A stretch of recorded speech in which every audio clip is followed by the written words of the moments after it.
자, 제 기준상 지금 대한민국은 뭔가 이상한 나라가 돼가고 있는 것 같습니다. 똑같은 사과를 했는데 한 사람은 국민을 용서할 거다라고 하고 다른 한 사람은 제명해야 한다라는 법안까지 튀어나오고 있습니다. 근데 정작 후자는 잘못한 게 하나 없는 사람이죠.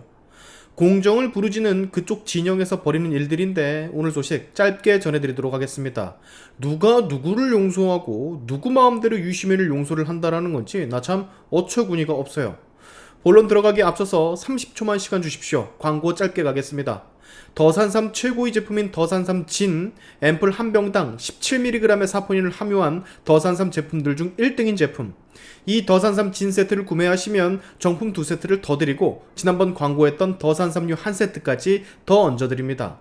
16년 동안 산삼의 품질 표준을 선도해온 더산삼, 여러분의 건강 더산삼으로 챙기시기 바랍니다. 40대 이후 중장년을 위한 하절기 여름철 기력 회복과 특히 건강의 회복에 특화된 고품위 제품으로 추천이 가능합니다.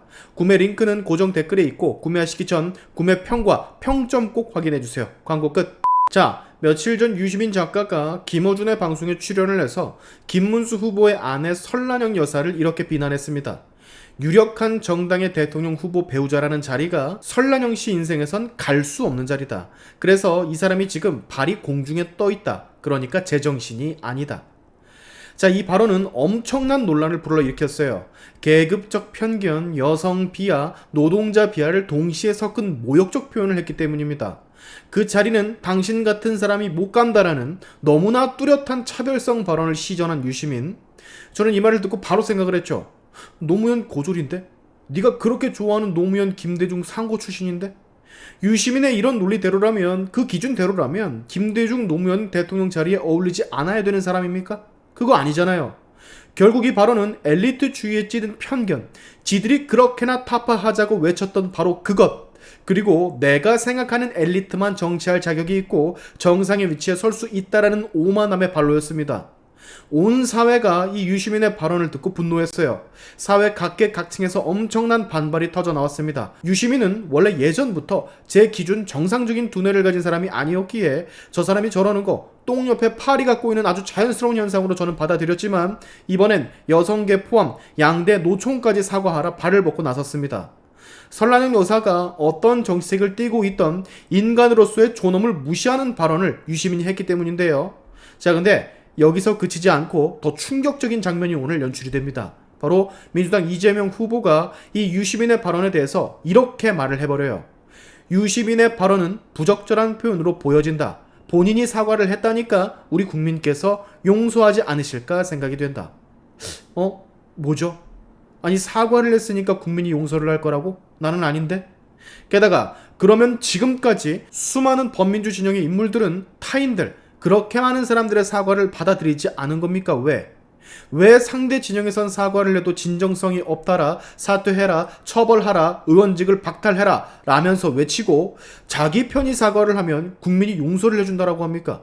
이 논리는 대체 어떻게 해야 나오는 건지 구조가 이해가 가지를 않아요. 자, 바로 어제 상황을 보죠. 개혁신당 이준석 후보 젓가락 발언이 논란이 되자 본인은 아무런 잘못이 없음에도 도의적으로 사과를 했습니다.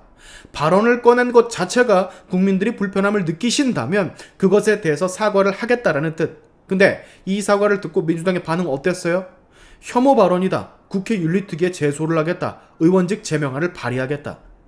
이준석 후보는 직접 기자회견까지 열고서 국민께 불편을 드려서 죄송하다라 직접 얘기를 했어요. 공개 사과를.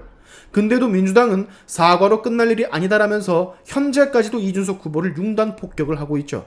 그렇다면 우리는 생각을 안 할 수가 없게 됩니다. 유시민은 저딴 정신 나간 발언을 직접 해놓고 사과를 했으니 국민이 용서를 할 것이라 하고, 이준석은 정작 본인이 잘못한 것도 없었는데 의원직 박탈을 해야 된다고?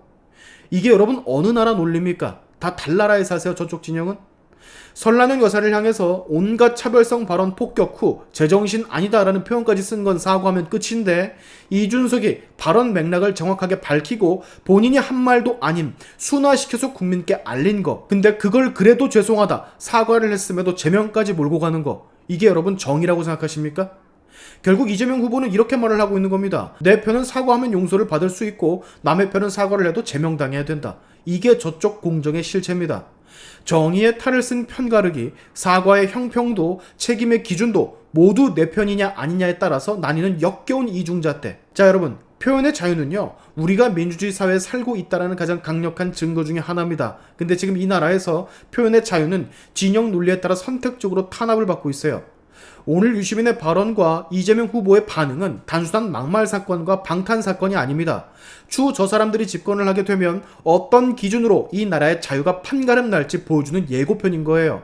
내로남불은 민주주의의 가장 큰 적입니다. 국민이 깨어있지 않으면 이렇게 엄청난 이중잣대를 가진 사람들, 내로남불을 기본 옵션으로 탑재하고 있는 사람들, 내 편은 정의, 남의 편은 불의가 당연하게 받아들여질 수 있는 세상이 올 수도 있어요.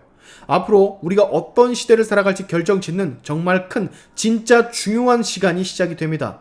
그 기준의 문제라는 것을 여러분 잊지 말아주시기 바랍니다. 오늘 시간투프 여기까지 하겠습니다. 여러분의 영상 공유는 세상 밝히는 힘이 되니까 꼭 공유 부탁드리면서 지금까지 영상이 좋으셨다면 구독과 좋아요 그리고 알림 설정까지 꼭 한 번씩 눌러주시면 감사하겠습니다. 다음에 봅시다.